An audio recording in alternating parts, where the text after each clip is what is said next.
The CALLIE MAE Knit Cowl with Crochet Flower Pattern. This is a super simple combination pattern of a knit cowl with a crochet flower embellishment. The knit cowl is sized to be able to make it on a tubular knitting machine or to be knit by hand. Either way, you're going to need only one ball of Be So Vivid yarn, which is my number 4 worsted weight self-striping yarn, and you'll also need a size K 10.5 or 6.5 millimeter crochet hook to make the flower, and you'll either need the same size set of knitting needles for making the scarf, or you'll need the Addi Turbo knitting machine. In video part 1, I'm going to show you how to make the flower, and then in part 2, I'll show you how to whip up this super quick knit cowl on the knitting machine. If you download the pattern, you will get information on how to manually knit this if you don't want to use the machine. You want to start with the flower so that after you've used as much yarn as needed for the flower, the entire rest of the ball can be used for the cowl. I have a sample of all 15 colors of Be So Vivid yarn on the CALLIE MAE pattern page, and we will be using colorway Gilded Rainbow here for the tutorial. You can pull from the center pull of the ball because this is a cake, or you can pull from the outside of the ball. Either way, it does not matter.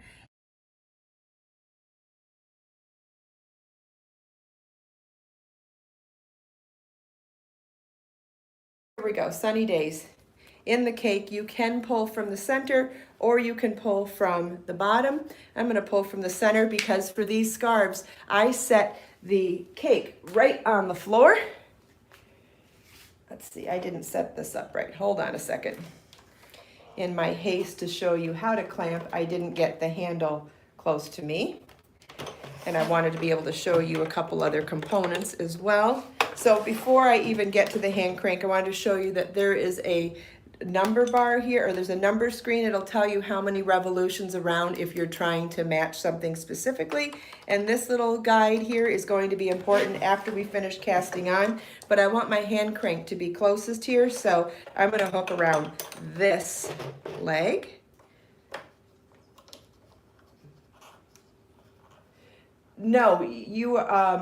No, the machine does not need to be used for just circular items. You can work back and forth in rows, and there's a switch here, and these white needles here tell you when you, or I think there's a black one too. The black ones tell you where the beginning and end of the row is if you're choosing to do the back and forth in rows. And that will still do stockinette, which will be knit on the right side, purl on the wrong side, and we can do that in another demonstration, but for today I want to show you how we get set up to knit in the round, which is by far the easiest way to use this machine. Okay, so I've got my cake on the floor, and now I'm going to take my tail and put it into the center of the machine. I am not going to put my yarn in the guide yet, and I'm going to manually hook around every other hook. See how those have a hook on them, kind of like a crochet hook, which is kind of funny, right? And we're going to make sure that we latch our yarn in the hook of every other needle until we make the first revolution around the entire loop.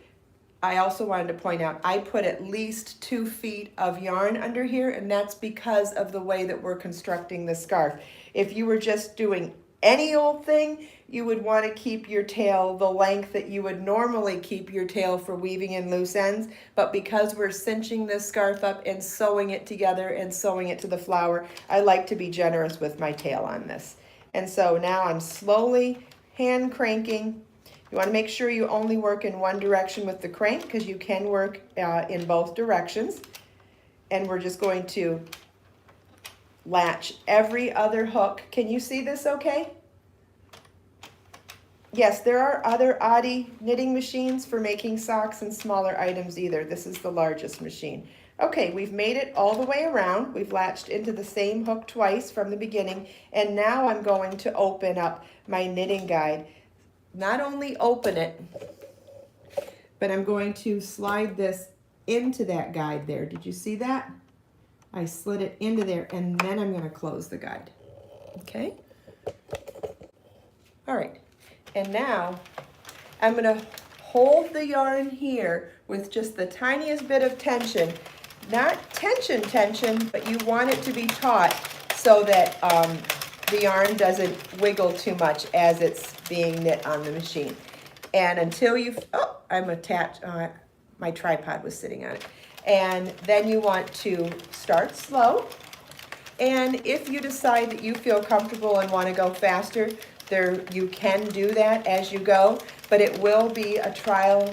It will be like what do you call, a trial and error. I have found that at times if I go too fast, then the stitches pop off the needles and I get problems. But sometimes I can go really fast too, so it really just depends on you, your tension, your speed, and I think your consistency also. But yes, there are times when I go fast. Right now I'm wanting to go slow, and then if the stitches pop off, there are a couple of ways you can fix them. You can either try to fix them in the moment. You can wait till the end and fix them with a yarn needle and extra yarn, or you can take the whole thing off and start over also. Yes, I use the completed ball. Yes, I start by making the flower first, so I know exactly how much yardage I have for the cowl. So I do the flower first, and then whatever is left in the ball, I knit the entire cowl scarf with that. Isn't it amazing, Steffi? If you didn't know how to use this before, isn't it amazing how I hope that this looks easier than you thought it would.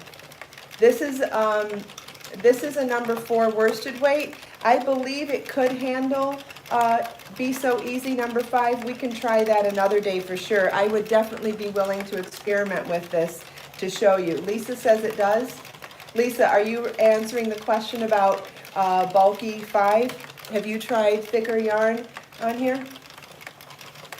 It depends on, okay, someone else is talking about a large knitting needle. Now those are knitting machine. Those machines are definitely dedicated to certain weights of yarn. So you will need to know which weight of yarn works for whatever machine you're using. This one I've only done, actually I take that back. I've done Be So Fine on here. I've done Be So Sporty on here. I've done, and now I've done Be So Vivid. So I've done number 1, number 2, and number 4 weight yarn. And I do believe you could do number 5.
I hope you enjoyed this video. If you have any questions at all, please leave them for me in the comments. Everything we talked about today, you can find as links in the video description below. Let us make time to create, share, and inspire today and every day. I'll see you in the next video.